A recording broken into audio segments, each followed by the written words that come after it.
uri kuri mwebwe. Can we greet one another? Dusuhuzanye basi, duhoberane mumo kwa guhoberana kwera. Kwera.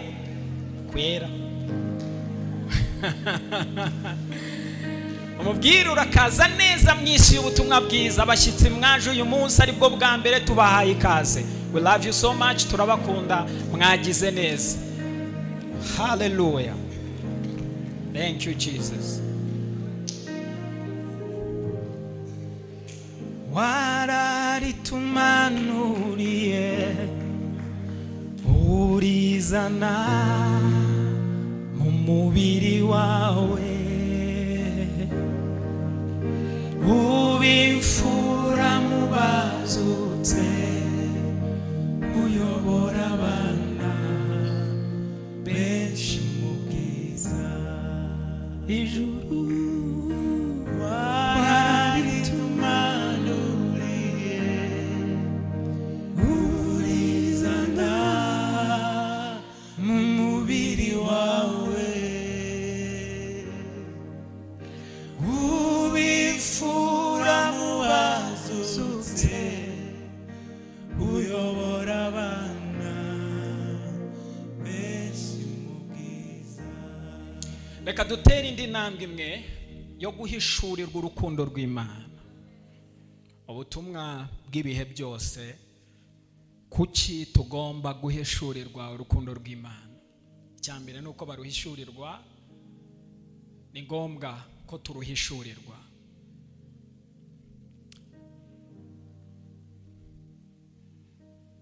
Ndera ngo twari twasoje rwandiko rwa mbere rwa Yohana mu gice cya 4 cyose twaragisoje. We are going next. Hari ahantu nshaka ko twinjira. Aha mu rugendo twakoze rwari kuduhishurira yuko icyambere gitangirirwaho, kibanzirizwaho nuko tubanza kwakira icyo badusaba gutanga. Ariko kandi sinkore shiryo jambo kudusaba gutanga, ahubwo gutanga kuba nk'umusaruro w'ibikuzuye kuko utabicontaining, utabyigumanira. Iyo wishimye uzabirebe uraseka. Iyo usetse nukuvuga ko hari ibintu utacontaininga, utagumana. Nicyo gituma uri guseka nk'umusaruro wuko wishimye. Kimwe nuko ikindi cyose cyaba kikurimo kikubabaje gifite nacyo expression yacyo inyuma bikagaragara, ariko si gitutu, ntabwo ari mekanike, ni ibintu biri kuza nk'umusaruro w'ibikurimo.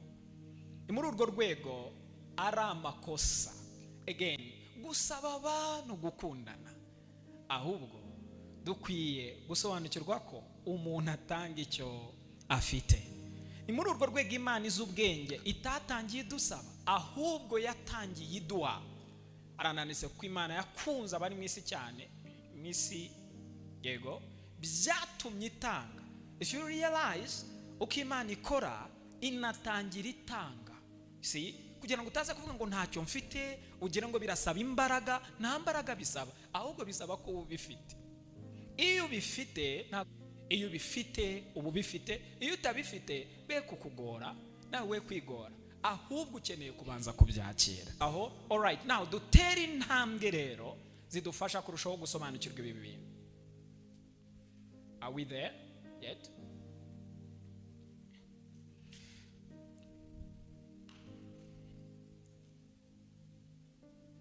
Okay, nahangaha Filemoni 1:3-5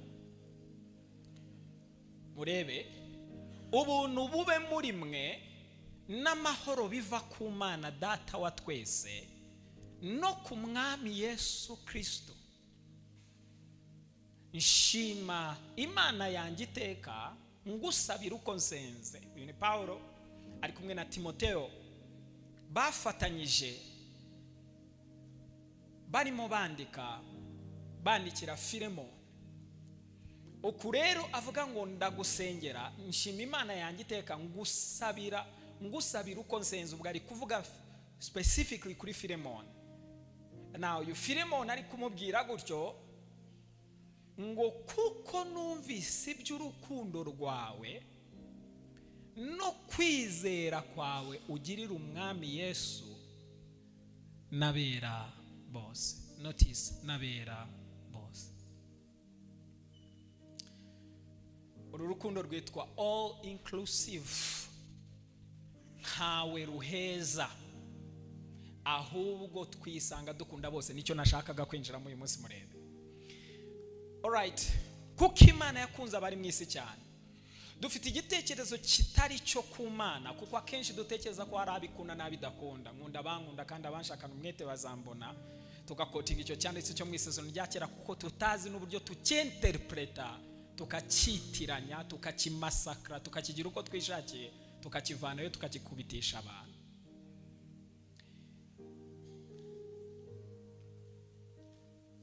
Abaheburayo igice cya mbere umurongo wa mbere wa kabiri n'uwa gatatu aratubwira ko kera Imana yavuganiye natwe mu kanwa ka basogokuruza bacu mu bihe bitandukanye mu buryo bwinshi.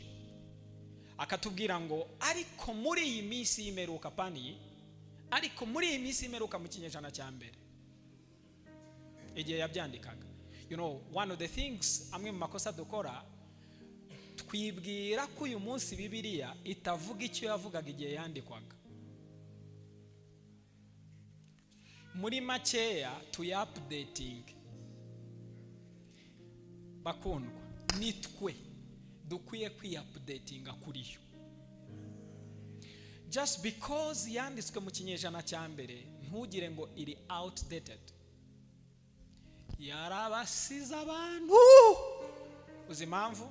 Kuko ibyanditswe byera byahumetswe n'Imana.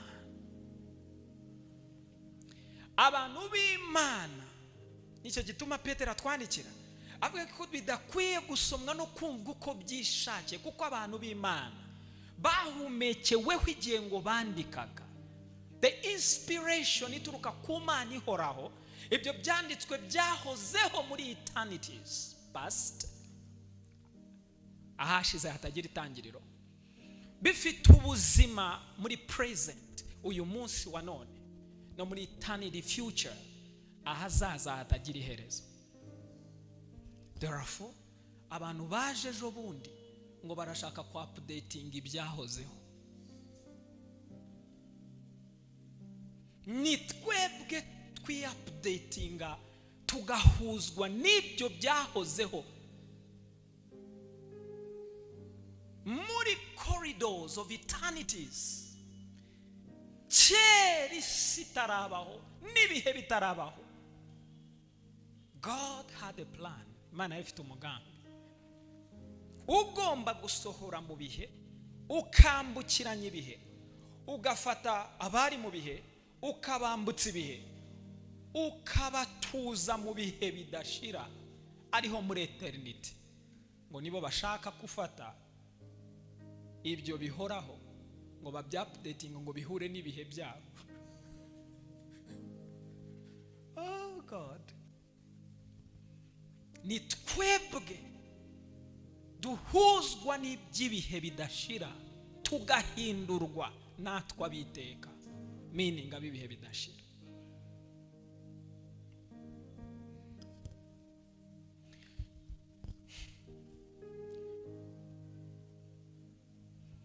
So Imana mu mutima wayo natwe muri iyi minsi imperuka yavuganiye natwe mu kanwa k'umwana wayo, right? Mu kanwa k'umwana wayo. So mu minsi y'imperuka yavuganiye natwe mu kanwa k'umwana wayo. Notice ko ibintu bivuga hari abantu bari so ushatse kuvuga yuko aba baruta abandi. Listen. Mu Efeso no yanditse ubwa mbere bamwe ku bintumwa, abahanuzi, abungeri, abavuga butumwa, abungeri, hanyuma abo bitwa bigisha nibo bungeri bigisha. No kuvuga iki? No kuvuga ngo pastor teachers normally ni 4. Abantu batekereza ko ari 5, but is 4 mu Kigiriki. Bivuze iki? ubundi ni pastor teachers, meaning every pastor should have the ability to teach. Nuvuga ngo niba uvuga ngo ngewe urumva si impano yanjye kwigisha, you are disqualified. Ubu kwiye kuvivaho kica. Kavuga ngo urumva ngo impano yanjye ni ukuyobora. You teach, urigisha, pastor teacher. Na ngumva iki muri izo mpano ziraho Jesus aravuga ngo natwe, ariko muri iminsi imeruka yavuganiye natwe. Muribuka ko yavuze ngo mu minsi ya mbere kera Imana yavuganiye natwe mu kanwa k'abaha.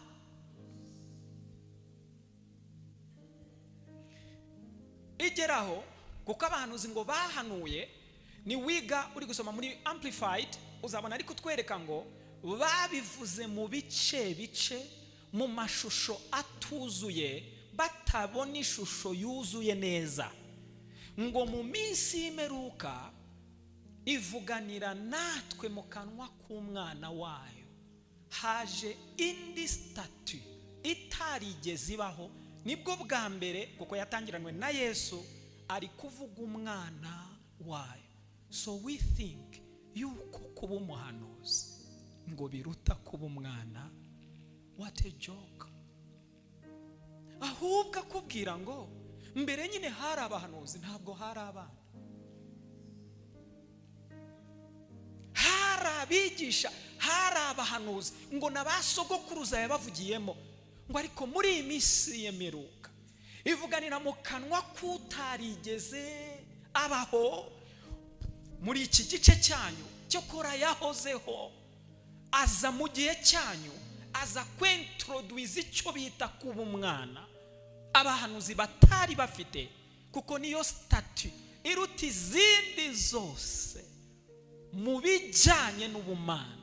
Ko the best Imana ishobora gutanga si uku kugira umuhanuzi, nuko yifatika kwisukamo. Nicyo gisobanuro cy'umwana, another one in whom the Father dwells. Undi muntu data atuyemo niwe witwa umwana. Uwo niwe gasongero. No wanda tubwira ko ibyaremwe byose biteze amatsiko guhishurwa kw'iki.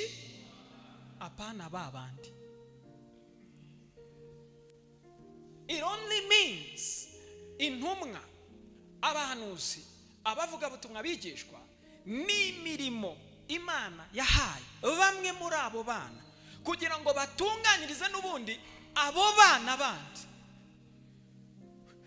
gukora umurimo wa data. Do you remember igihe Yesu yavugaga bari bamushatse baramubura, ngo bazenguruka hose bamubuze, baza kumubona ngo ari mu rusengero nyuma y'iminsi 3. Baravuga mwana wacu twagushatse twataye umutwe. Arangira ababwira ngo birankwiriye kuba mu nzu ya data. But you know, iyo ni translation y'ikinyarwanda. Ari bavuga ngo to be about my father's business. My father's business. Aravuga ngo njyewe umwana birandeba kwita ku bya data. Mu minsi y'imperuka n'iki cyo gihe uzi ari kutwereka, niba mushaka hierarchies, ibintu uko birutana, umwana ni ubanza, ibindi byose bigakurikira. Ni nacyo gituma hari abuse mu kintu cyitwa sonship. Yamumva ibintu bya sonship? Okay? Sonship, kuba umwana. It is true. Bakorino ba mbere igice cya 8 Paul yigeze kwigisha ariko ngo ugiye twazaga ngo turabashimira ko mwihaye Imana bwa mbere, ngo natwe muratwiha. Meaning, yes, you serve God, but you also serve us. You serve those who serve God. Yes, ni byiza kugira ubufasha mu dusavingaho kuko natwe turi gusavinga Imana. Ariko wumva icyo ari kwerekana, ikibazo cyabaye gutya, abantu batojwe kuba abana b'abantu kurusha kumva nyine icyo gitekerezo cya sonship ko ari ukumenya kuba umwana w'Imana. So papa we ninde mu mwuka, for example, which is not bad, ariko ndikuzana ijambo ryitwa abuse. Hari igihe ibintu babyangiza. Twagombaga kwiga icyo bivuga kuba umwana w'Imana, sonship. byasoje byarabaye kwiga kuba umwana wa runaka. It is important much as abo tubasavinga ari nako bigenda. Kwanza yanavuze ngo numuterami toroshi kabona yuko is not even serving, you are free to go, free guhunga. Sonship nicyo kintu gikomeye, sicyo ndi kwigisha gusa nashaka kwerekana ikintu gikomeye ku Mana. Kubw'ibyo niyo rank ikomeye, kuko Imana ntacyo yaguha kirenze kukwiha. Ni iki kintu isifite. Alright, so muri iyo minsi imeruka yavuga ni natwe mu kanwa k'umwana wayo. Notice uwo mwana akamudekriva akavuga ngo kuko ari ukurabagirana k'ubwiza bwayo n'ishusho ya kamere yayo, kuko ari ukurabagirana k'ubwiza bwayo n'ishusho ya kamere yayo. Usome muri Amplified, kuko ari ukurabagirana k'ubwiza bwayo. Avuga yuko ngo ni ukurabagirana k'ubwiza bwayo n'ishusho ya kamere yayo.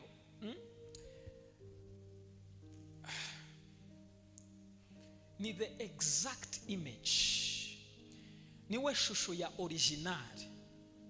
Uzi icyo biri kuvuga ngo ntabwo ari Kristo gusa uri kuvugwa. Mwibuke yari umwana, ariko muri uwo mwana niho duhinduka abana. Meaning ari kuvuga ngo igihe akuhinduye umwana uba ufite ishusho ya OG ya original kurusha iyo Adamu yari afite.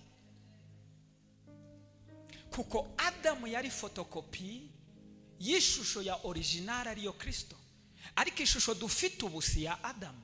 Ishusho dufite ni yande, ni ya Kristo, niwe original. No kuvuga ngo ishusho dufite nyayo uyu munsi iruta iyo Adamu yari afite. Abo nibo bitwa abana. Uwo mwana niwe shusho y'Imana itagaragara. Now ngwaramiza byose imbaraga z'ijambo rye. But before yari yavuze ngo yamugize kuba umuragwa wa byose, yamuhinduye kuba umuragwa wa byose. Umwana yarazwe byose. Ubwo mini wawe uri mu masengesho hari ibintu uri gusaba, ariko ndi kwibutsa yuko umwana yarazwe. Ubwo sinzi icyo yibagiwe kukuraga ku buryo uri kumwibutsa kukiguha.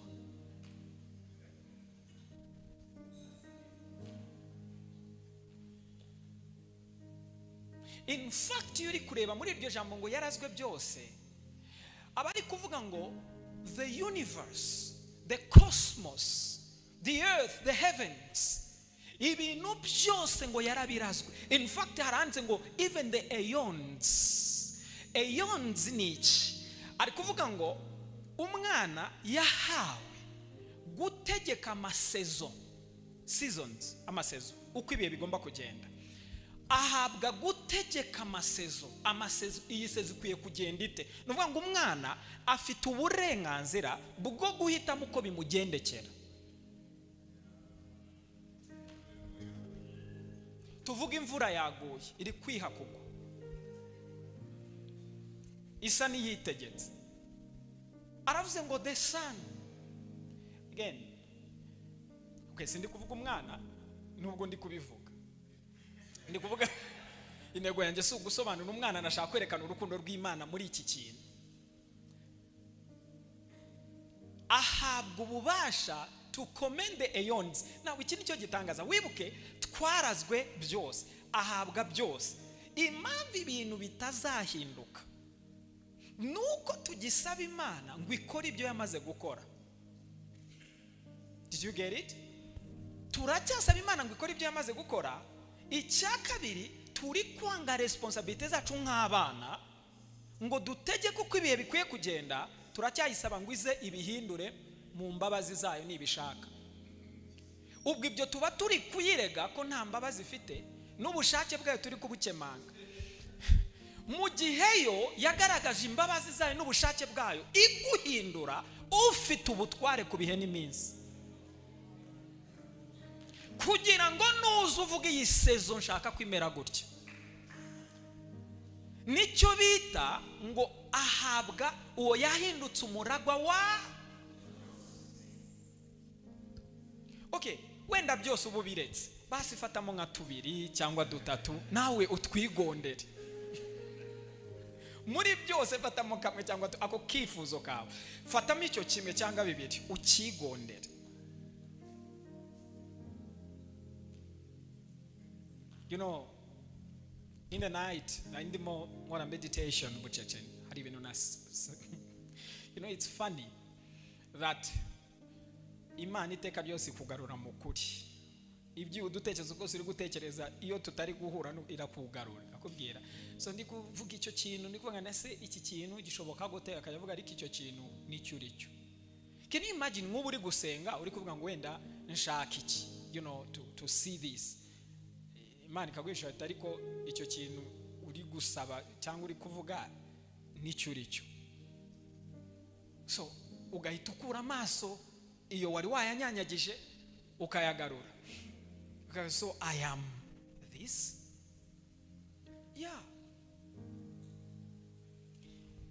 Uzi ibyo bintu ni too much love. Kuko waha Imana yafashe risk. Imana yafashe risk byose bitwegurira.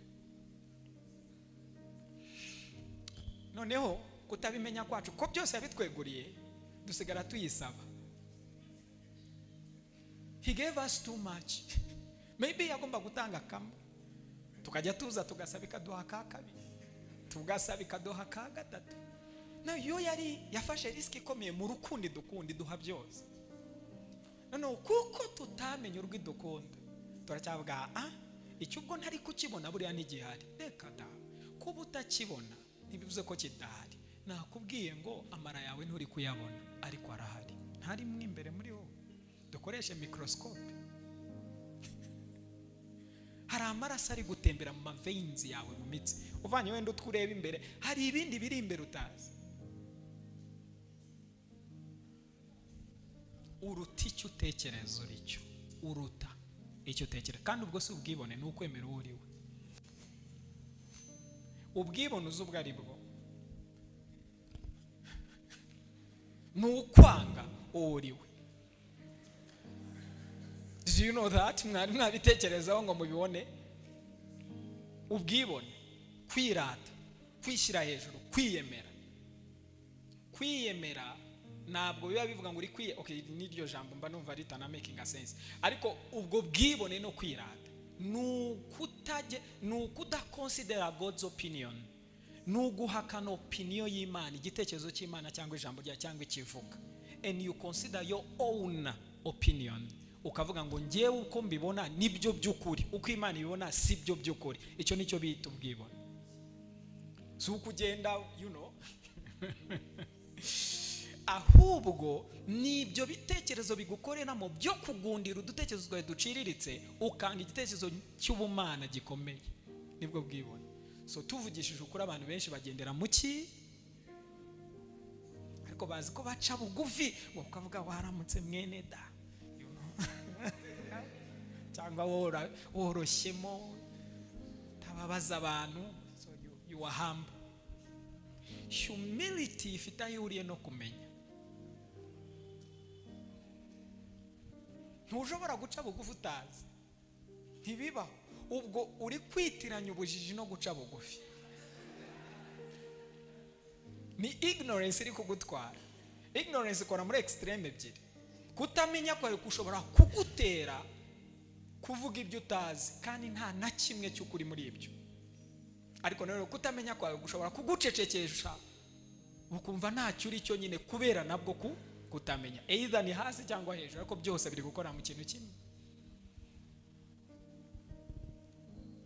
Yamugize umuragwa wa byose. The aeons, the seasons. Buriya nacyo cyavugaga ngo by faith, kwizera, you know, niko kutumenyesha kwisi yaremwe ikuwe mu bitagaragara. Kwisi iyigaragara, ibigaragara byakuwe mu bitagaragara. Ngo kwizera niko kutumenyesha ko Imana yaremye iyi si iyikuye mu bitagaragara. Icyo ari kuvuga uko kurema isi, iyo yitwa isi, ntabwo ari iyi si yavugaga. Again, the word ni aeon.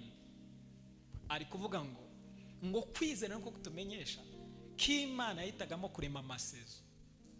Ubwo ari kutubwira ngo natwe ubo Kristo yahindukiye kwizera niko kutwibutsa nyine ko we can create seasons, amasezo. Sezo yawe ni wowe uyihitamo. Iyo udashaka ushobora kuyivamo. Hari uburyo bwinshi bwo kuyivamo. Uburyo bwa mbere bwihuse no kwitandukanya nayo, wihuza n'uwuriwe. Nibwo buryo bwa mbere uyivamo, hanyuma ugategeka uko bigenda. Kandi sezo yawe ntabwo ari ibigaragara hanze. Season yawe itangira muri wowe imbere. Amen.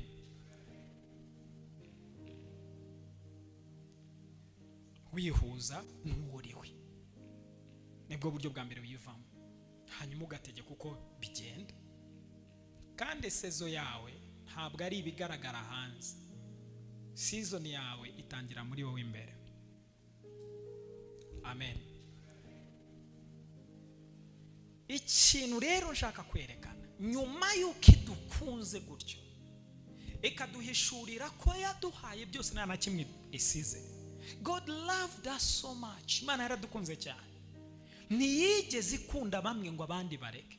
Right? So mw'isezerano rya kera kiriya cyanditse kivuga, muri iri sezerano rishya iduhishurira ibyo abo bahanuzi batamenye, ibyo batasobanukiwe, ibyo batazanye neza, ibyo batasobanuye neza, ibituzuye bikuzura kuko byavuzwe mu kanwa k'umwana wayo.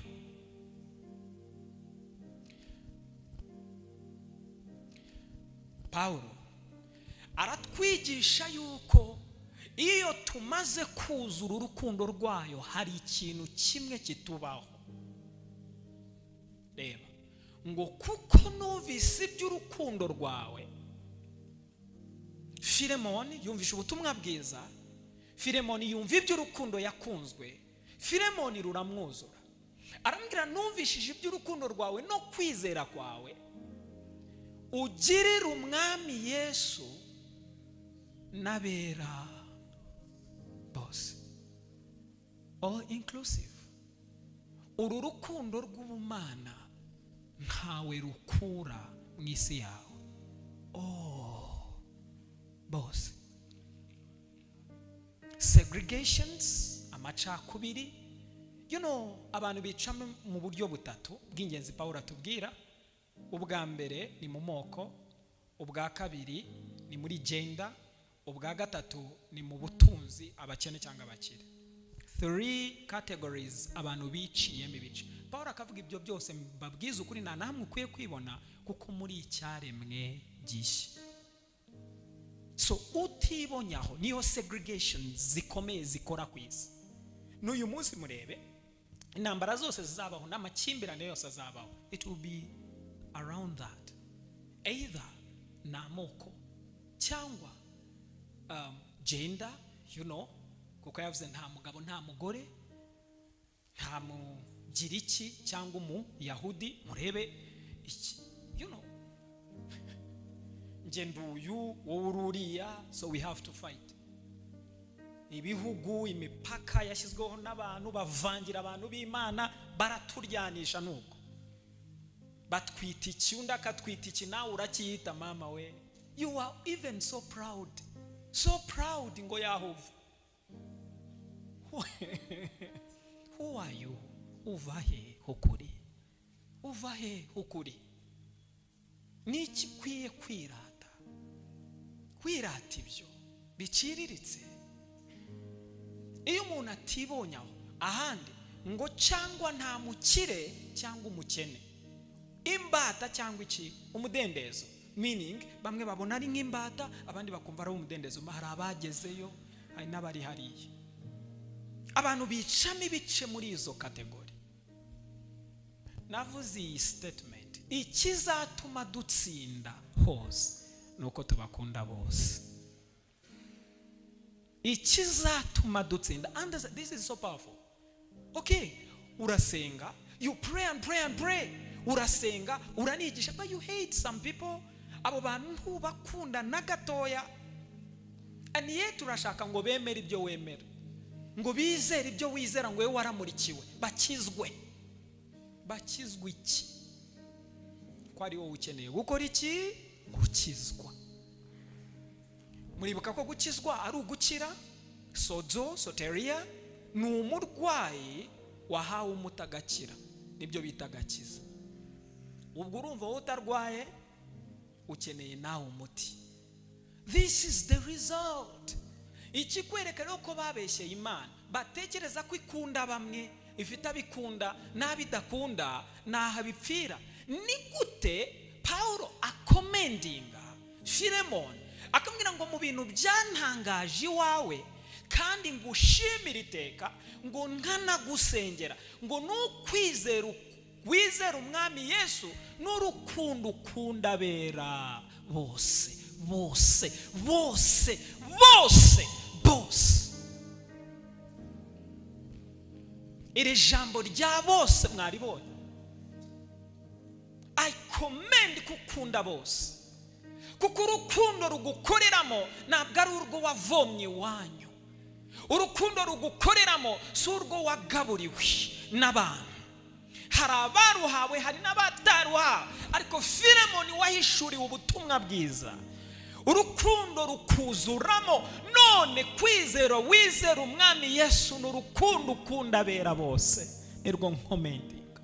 This is a result. Uyu ni umusaruro uturuka mu bayishuriwe. It's easy kugira abo wanga nabukunda. It's easy, biroroshye. Ariko umuntu waguye, umuntu mushya muri Kristo Yesu nuko abibona, gukunda bera bose. And notice, ubundi abera ni bande? Abera ni bande? Ni ababyiziho gusa.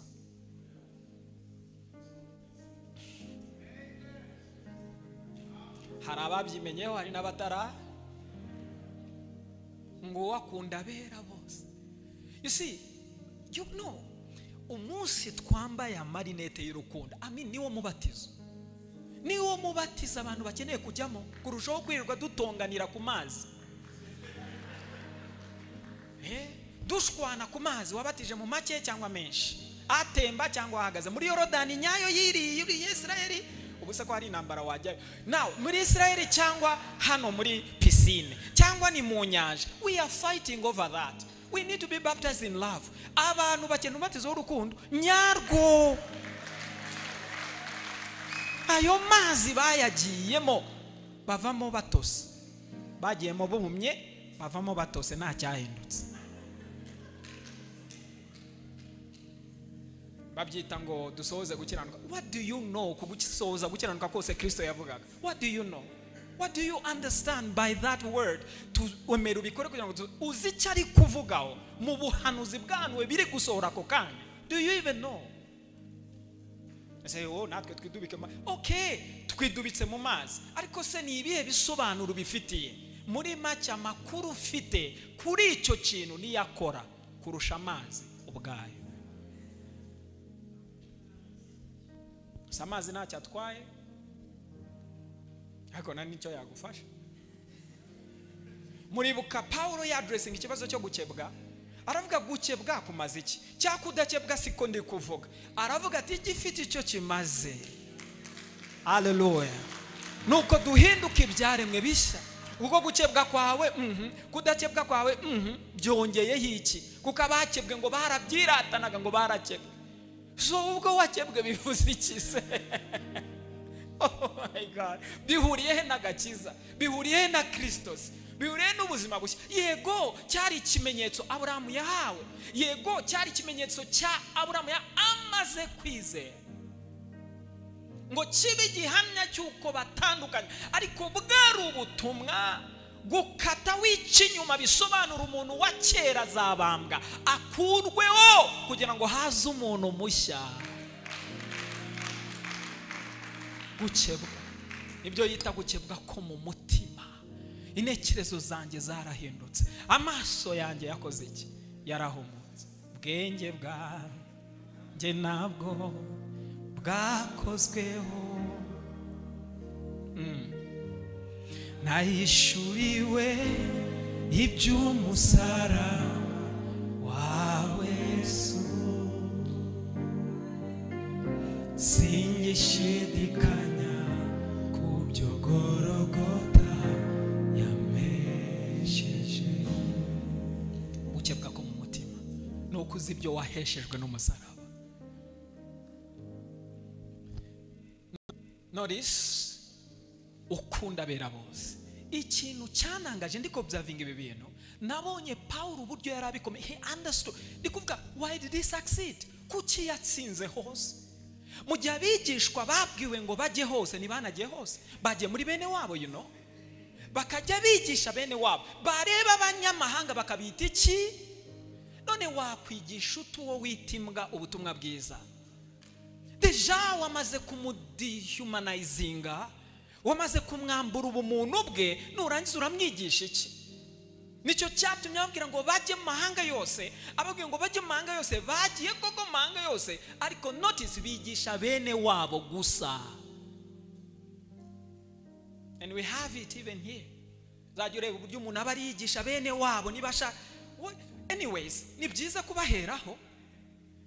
Yerusalemu, Judaya, but you know what? Bigisha bene wabo gusa. Until Paulo yaje, aravuga, what is this? Ibi ni iki? Mwigisha abakebwe gusa, abayuda, abanyamahanga muracyababona nabi. Petero of course Imana imutwara kuri tour yo kwiga, imutuma kwa Kornelio yono, imuha amasomo kuko yiti by'Imana yejeje ko byanduye, imuhumura amaso. Havayo aravuga ati, mbonye yuko, right? Menye yuko iteka ryose yako kantu ngumvise ngo menye yuko Imana itarobanura kuki. Mita numva mbaye disappointed na Peter. Mitavuga Peter. So mbere y'iki gihe cyose kumbe waruzi kwirobanura. So ubu nibwo bimenye. Mu gice cya 11 si igice cya 5 uri gukora ibitangaza utazi yuko itarobanura ku buto.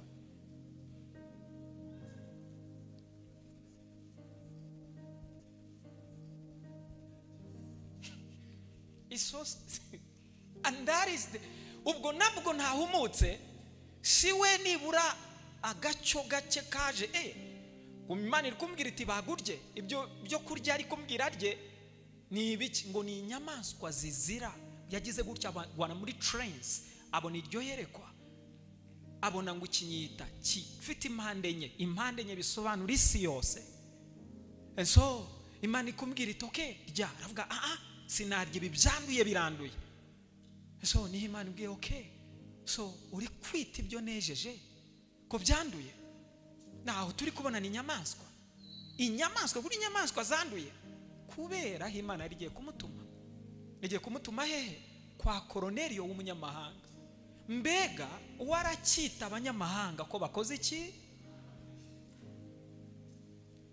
Imana iramukosora ngo agende, azari kwigisha nabwo and so avuga ibyo avuze, Mwuka Wera bagwaho bose buzura Mwuka Wera nkuko byabagendekeye bari mu cyumba cyo hejuru. Haratangara, atarababatiza, atarababwira ngo bihane, Umwuka Wera bagwaho. Oh my God. Petero ahishurwa yuko ibintu byahindutse, ariko nurebe ko bikoze. Yatumwe n'Imana, itorero riramuhamagara, we ngwino usobanure wagiye ute gusangira n'abantu b'abanyamahanga. Ubwo Bishop Jimmy yari yicaye aho, Yakobo aba Yohana, nama wasangiye ute n'abanyabyaha? So nawe Yakobo mwagendanye n'umwami Yesu, wakunze abari mu isi bose nibi. You see now Peter, Paul, mukutuzana muri dimension y'urukundo rw'Imana, ari gukomendinga kuko ukunda bera bose.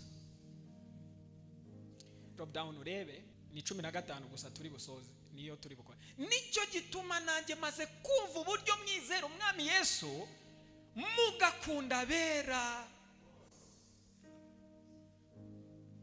He's still excited kw'itorero rya Efeso, ariko bakomendinga mu bintu binangaza. No wonder mubona mbashimira Imana urudaca nk'abasabira uko nsenze. Ahantu hose Pawulo ari kuvuga ari kubasengera uko asenze, muzamubona kano kantu kazamo, bakunda abera bose. All we need to be healed. Dukeneye gukira tugakunda abantu bose. Dukeneye gukira tugakundana. Dukeneye gukira tukabarebesha amaso Imana ibaboneramo. It's easy kukureba bitewe n'uko usa, nkakureba uko nshatse, aho kukubona uko Imana iri kukubona. Hari zahabu nyinshi zitwikiriye ibyondo nyinshi, and our ministry, murimo wacu no kwigiza hirya ibyo byondo ngo tuguhishurire kuri zahabu imbere muri wowe harimo ikintu gikomeye kirabagirana kurusha uko wibona inyuma. Just because turi kubona ibyondo bikuri inyuma tugatuma reba ukwasa. No, amaso y'Imana arapenetra.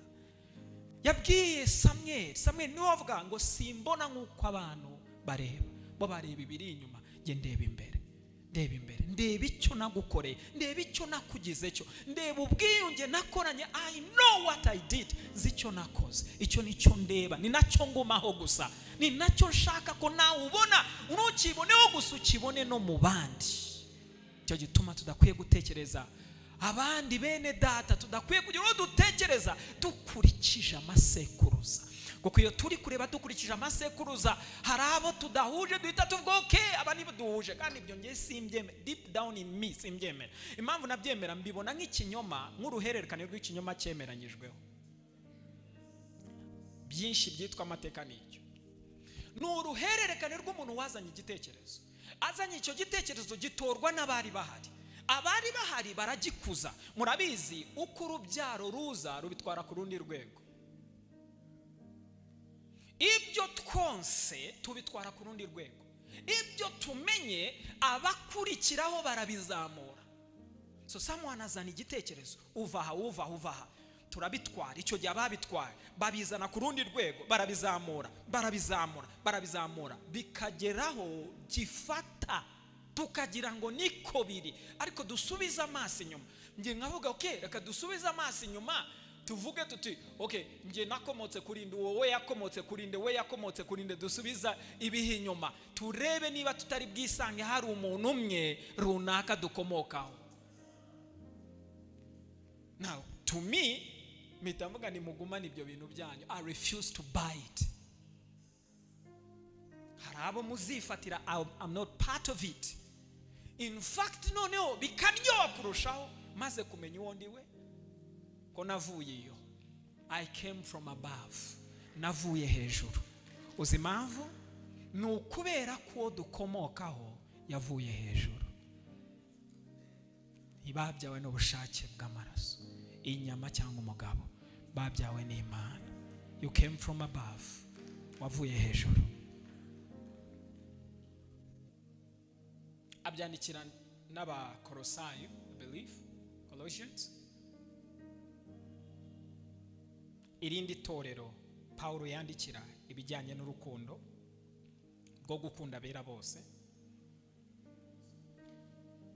Okay, Abakolosayo 1:4, kuko twumvise ibyo kwizera kwanyu. Look, Paul, mwizeye Kristo Yesu n'urukundo mukunda abera. Muri kubibona? N'urukundo mukunda abera. Igihe uyu ni wo musaruro. And I pray, ndasenga ngo kimwe mu bizaba ari igice cy'ubuzima bwacu biba urukundo. Muri byinshi, let love be restored. Urukundo nirwongere ruzuke. Okay, kuko ubugome buzagwira, right? Urukundo rwa benshi ruzakora iki? Ruzakonja. First and foremost, icyo cyanditswe nubwo cyaturebaga, kuko aho turi muri Matayo 24, and then Matayo 24 tutegereje ko kiba cyarabaye. Then kuko ubugome buzagwira, urukundo rwa benshi ruzakora iki? Ruzakonja. Kubera icyo gihe nyine rwaje gukonja, nkuko yabivuze ko ntabeshye. But now mu gihe Paulo yaje ntiyigeze avuga ikibazo cy'urukundo, ahubwo yahishuye ko dukwiye kumenya ubujyejuru bwacyo n'umurambararo butambike bwarwo n'ubujyakuzimu bwarwo urwo ari rwo, ngo kandi tumenye n'urukundo rwa Kristo ruruta uko rumenywa. Ntabwo ari amavuga ngo ruzakonje, ahubwo tubona ko ruhari gusa ruruta uko rumenywa. Yani magambo bararuhishurirwa. Stop using that scripture kwitwaza ngo urukundo rwarakonje. We have love. Igice cya 5 cy'Abaroma 5 kubw'umwuka wera twawe urukundo rw'Imana rwasabye mu mitima yacu. Paul nagari kuvuga ngo rwarakonje. There is love. Urukundo rurahari muri twe. Mwibuke rukundo ari muri twebwe. Therefore urukundo ruri muri twebwe ni Kristo Yesu. Niba ari muri twe, then ruri muri twe. Igikene ni ukurunyeganyeza gusa, ni ukurucugusa, ni ukurubyutsa through the message. Nacyo ndi kubakorera kugira ngo habeho gukanguka kw'icyo musanzwe mufite mutazi ko mufite bamwe muri mwe. N'urukundo mukunda bera bose. Uru rukundo rwo gukunda bera bose ni agapeo. Ntabwo ari filio, ntabwo ari ubuvandimwe, rurenze iby'ubuvandimwe, rushingiye ku cy'Imana iricyo gusa. Ntacyo rugomba, ntacyo rugomba, nta nicyo rusaba. Rwo nuko ruteye, ni imiterere yarwo. Uru rukundo rw'ubumana nirwo ari kutwigisha gukunda bera bose. Ibi bintu mbibutse ko bidashoboka, bishoboka gusa ari rwo ruri kubikora. Naho niba ari uri kurwana kubikora ntuzabishobora. Nawe igihamya kizakwereka yuko ari urw'Imana ruri kugukuriramo, uzasanga uri gukunda bera bose. Mu gihe cyose akira amasegregation, us against them, twebwe duhanganye nabo. And that's why I'm saying bareke bakwange, but love them all. We bakunde. Imagine ko yavuze ngo mukunde n'abanzi banyu. Urwo rukundo rukunda abanzi si urw'abantu. Ni urukundo rw'Imana rwanga ubwanzi bw'abantu rukabakunda. It rejects, rurejeta urwango, rukubita hasi urwango, rumira burundu urwango, ruzimiza urwango rukarukuraho. Icyo nicyo yatugaragarije ku musaraba. Mu bugome bwacu bwose duhagarariwe n'abamubambaga, berekana ubugome bwa muntu ngo bamwica apfe bucece. Buhoro buhoro adahita apfa kuko apfuye vuba yaba yihuse. So akwiye kubabara. So bakora urupfu rwo kwica umuntu buke. Ubwo bugome bwa muntu bwasongero kabwo ni ku musaraba. So bifatanyije hamwe baraduhagarariye. Nabo bose bari kwerekana ubugome bwa muntu bwose uko bari kumubamba. You remember, nta numwe yakuyemo ngo wowe umbamba mu minota mikeya, wowe uri kuntera icumu wowe. Ibyanditswe biravuga ngo arangira aravuga ngo data ubababarire kuko batazi icyo bakora. Ni true, ntabwo bari bazi icyo bakora. Petero Paulo yabitwandikiye ngo iyo baza kumenya umwami w'icyubahiro ntibajyaga kumubamba, ariko reba iyo atabambwa noneho byari ikibazo. It was okay for him to be crucified. Nicyo gituma dushima na Yuda, and that's good, you know. Kumuciraho iteka, Yuda yagurishije umwana w'Imana, amen, kubera ko yagombaga gupfa. And imagine yatabikora, kandi Imana ishime ko nawe yamusanze kuzimu mu bari barapfuye, nagomba kumuzona. Urukundo rwe ruruta uko tubitekereza. Icyo cyabaye ku musaraba, nureba ko turi kuzamura ubugome bwacu mu rwango rwose rwibumbiye hamwe. Mu bugome turi kumukubita bambwe abo yagiriye neza. So ari we yavuga ati ni ikimunyituye kwere, nibyo nabagiriye. Ntabwo ari uko yavugaga. Mu gihe turi kumukubita ubugome bwacu, arejeta kwanga kwacu. Kumwanga kwacu arakwanga. Kumwanga kwacu arakwanga. Ubugome bwacu bwose icyo kubwanga bivuze mbega uko kumwanga byabe ni muri make na ubwo turi kumwanga nawe atwanga. Oya, yanga ko tumwanga, akomeza aradukunda. Ngubwo buryo urukundo rwagombaga kumira urwango rwa muntu, arumiza umusaraba, arukuzaho, yakuyeho ubugome bwose arabukukumba. Ubugome bw'abantu bumuriro arabakunda, aravuga ngo ubabarire bose, ni nkaho ntacyo bakoze, ngo kuko bari inosa, ngo nibazi icyo bari gukora. He justified them. Abaranda innocent. Aravuga abantu barera nta nubwo bazi ibyo bari gukora. And indeed is true. Kuko bose baguzwe gutwarwa n'icyaha. Kuko bose bari baraguruwe muri Adamu. Kuko bose bari munsi y'umubata. Bose bakoze icyaha ntibashyikira ubwiza bw'Imana.